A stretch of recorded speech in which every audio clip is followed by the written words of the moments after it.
Je me suis demandé si ChatGPT allait me mettre au chômage puisque je suis professeur d'économie et que je donne notamment des cours de finance. Tu le sais, les profs, on n'aime pas trop l'intelligence artificielle en ce moment, mais bon, je suis plutôt ouvert d'esprit, donc on va voir ce qui résulte de cet échange. Est-ce que ChatGPT va me donner les meilleures entreprises sur lesquelles investir? C'est plutôt ce que j'espère.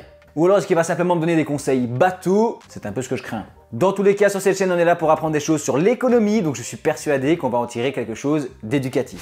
Alors, comment investir 10 000 € en bourse de manière agressive? J'ai choisi une stratégie agressive puisque l'idée ici, ça va être de gagner de l'argent rapidement et de viser une haute rentabilité. Du coup, je suis quand même parti sur 10 000 € parce que j'estime que c'est un montant qui est correct pour commencer à investir avec ce type de stratégie. Je sais qu'on peut se lancer avec moins que ça, mais encore une fois, stratégie agressive égale plus de risques et donc je voulais que ChatGPT ait de quoi fonctionner. Bonjour, point d'exclamation. On commence par un petit coup de pression, mais c'est vrai, j'aurais dû dire bonjour avant de poser ma question.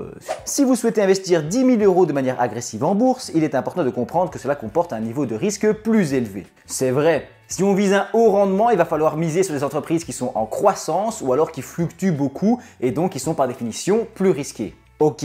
Voici quelques suggestions générales, mais n'oubliez pas de faire vos propres recherches et de consulter un conseiller financier avant de prendre des décisions d'investissement. Ici, il ne se mouille pas trop et il a complètement raison. Tout ce que tu vois sur internet, ça reste à titre informatif. Les gens expliquent et donnent leur avis, mais bon, on trouve tout et n'importe quoi. C'est à toi de prendre la décision finale. Prendre rendez-vous avec un conseiller financier, je l'ai déjà fait plusieurs fois même, et c'est le seul genre de personne qui peut te donner des vrais conseils financiers officiellement. Par contre, je me rappelle très bien qu'à la fin, c'était à moi de prendre la décision finale et d'appuyer sur le bouton. Bref, petit disclaimer de la part de ChatGPT, j'aime bien, c'est comme ça qu'il faut faire.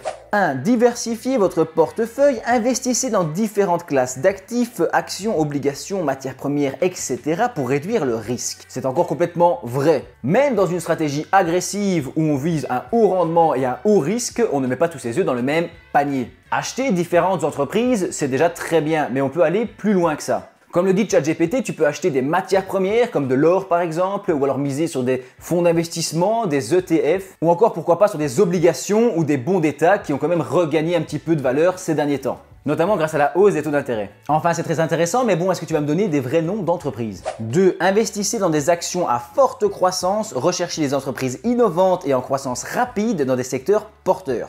Cependant, gardez à l'esprit que les actions individuelles peuvent être volatiles. Encore une mise en garde, donc c'est plutôt un bon point. Pour faire du profit rapidement, il nous conseille d'acheter des actions individuelles, c'est-à-dire que tu achètes directement l'action d'une seule entreprise. C'est plus risqué puisque tu mises plus d'argent sur une seule entreprise, mais bon, forcément, le taux de rendement peut être exceptionnel. Les entreprises qui peuvent faire des x10 ou des x20 sont souvent encore jeunes et ce sont de nouveaux projets. Donc forcément, ça peut exploser, mais il y a aussi un risque beaucoup plus important que si tu choisis des entreprises matures. 3. Considérez les ETF, Exchange Traded Funds. Ces fonds négociés en bourse permettent d'investir dans un panier d'actions diversifié. Les ETF peuvent offrir une exposition à des marchés spécifiques ou à des indices boursiers. Alors je l'ai un petit peu devancé puisque j'en ai parlé tout à l'heure, les ETF ce sont des groupes d'actions et on pense que c'est forcément défensif, mais en fait non, tu peux prendre un ETF agressif. Et ça va te permettre de diversifier quand même un minimum. 4. Soyez prêt à assumer des pertes. Les investissements agressifs comportent un risque plus élevé de perte de capital. Assurez-vous d'avoir un plan de sortie et de gestion des risques en place. C'est vraiment intéressant le fait qu'il nous parle de la variable émotionnelle, sachant qu'en fait c'est un robot. Et c'est clair que dans ce genre de stratégie, il vaut mieux être au courant des risques dès le départ. Il faut également prendre des profits au fur et à mesure au lieu d'espérer que ça va monter à l'infini. 5. Suivez l'actualité financière, restez informé des nouvelles économiques et des développements dans les secteurs qui vous intéressent. Cela peut vous aider à prendre des décisions éclairées. Le combo théorie plus émotion plus actualité, c'est parfait pour prendre de bonnes décisions. Puisque numéro 1, il faut connaître un petit peu la théorie. Pour ça, je te propose mes petits cours en finance. Ensuite, il y a la partie émotionnelle où tu dois un petit peu suivre ton instinct, écouter l'avis de tes amis, etc. et te faire ton propre avis. Et enfin, l'actualité, les créateurs de contenu, etc. qui peuvent te donner toutes sortes de pistes à la fin de faire ta propre idée. N'oubliez pas que l'investissement en bourse comporte toujours des risques et peut entraîner des pertes. Il est essentiel de faire preuve de prudence et de consulter un conseiller financier professionnel pour vous aider dans vos décisions d'investissement. Ça, on l'a assez entendu, merci. Franchement, c'est vraiment une belle introduction à l'investissement en bourse avec de bons conseils, j'aime bien. Mais on va essayer d'aller plus loin avec des questions plus pointues parce que je t'avoue que je m'attendais un petit peu à autre chose. Du coup, bonjour. Dans quelles entreprises précisément faut-il investir 10 000 € de manière agressive? Là.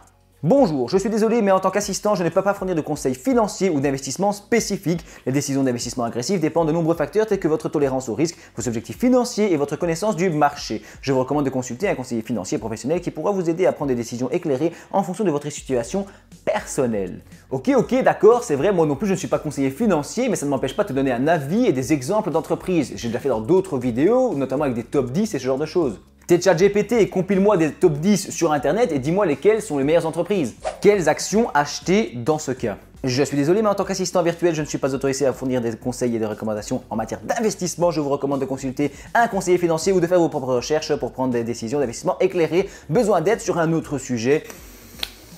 En plus, il me lâche un petit besoin d'aide sur un autre sujet, genre il veut plus en parler. On va tenter autre chose parce que c'est peut-être la stratégie agressive qui le chiffonne un petit peu. Il veut pas se mouiller. Alors, dans quelles entreprises puis-je investir de manière défensive, s'il vous plaît? Lorsqu'il s'agit d'investir de manière défensive, il est généralement recommandé de privilégier des entreprises stables et établies qui ont une position solide sur le marché et qui génèrent des revenus réguliers. Franchement, bonne définition. Voici quelques secteurs et types d'entreprises qui sont souvent considérés comme défensifs. Alors, il nous parle des entreprises et des biens de consommation de base et de produits essentiels. Très bien. Ensuite, les services publics, puisqu'ils sont aussi essentiels, tout ça a du sens. Ce sont des secteurs qui sont censés toujours fonctionner, puisqu'ils sont essentiels. Après, ils peuvent connaître des variations, c'est ça le jeu. Ensuite, on voit les entreprises de soins de santé, bon choix également. Et enfin, les entreprises de télécommunications, puisqu'on en a aussi besoin tout le temps. Franchement, ça me plaît assez bien. ChatGPT nous renvoie vers des secteurs de base qui produisent des biens et services essentiels à l'économie. Il part du principe qu'on en aura toujours besoin en toutes circonstances. Et c'est pas faux, mais bon, ça me reste quand même un petit peu maigre selon moi. Tu pourrais par exemple me parler des obligations ou me donner des exemples d'entreprises défensives, encore une fois. Mais on va y arriver, il va nous filer des exemples. On peut voir ensuite, il faut noter que les marchés financiers sont soumis à des fluctuations et que les performances passées ne garantissent pas les performances futures. Je vois pas trop pourquoi est-ce qu'il nous sort ça maintenant, mais c'est une phrase très connue dans le milieu de la finance et je l'aime beaucoup. Par exemple, imagine que Apple connaît chaque année un pic au mois de septembre grâce à la sortie de son nouvel iPhone. Un bon plan serait donc d'acheter du Apple en août et de le revendre en septembre pour faire une plus-value garantie. Cependant, rien n'assure que ce sera le cas l'année prochaine et donc les performances passées ne garantissent pas les performances futures. Bref, on reparle du fait de faire ses recherches et de faire appel à un conseiller financier. Ok, bon, mon avis c'est que c'est plutôt une bonne nouvelle puisque je vais pas me retrouver au chômage pour l'instant. Plus sérieusement, je m'attendais un petit peu à ce genre de réponse de la part de ChatGPT qui se veut un petit peu évasif. Et de l'autre côté, j'espérais franchement qu'il nous donne des listes d'entreprises ou pourquoi pas des classements. Franchement, ça n'engage à rien. Je sais qu'il n'est pas conseiller financier, mais tu peux donner des listes et des exemples sans dire voilà, achetez ça et mettez tout votre argent. Après, franchement, les conseils, ça fait vraiment un petit cours de finance. J'ai trouvé ça super intéressant avec des petites choses de base qu'on peut revoir. Et c'est peut-être ma faute aussi, peut-être que j'ai pas posé les bonnes questions. Je t'avoue que ChatGPT, je suis pas encore un expert. Mais bon, on est d'accord qu'à un moment, j'ai quand même demandé une liste d'actions dans lesquelles investir et il m'a clairement esquivé. Ça vaut peut-être le coup de refaire l'expérience plus tard, mais en attendant, j'ai une dernière info à gratter. Besoin d'aide sur un autre sujet? Non, merci, bonne journée monsieur ou madame. ChatBot GPT est utilisé par de nombreuses personnes, nous devons limiter les accès. Oh.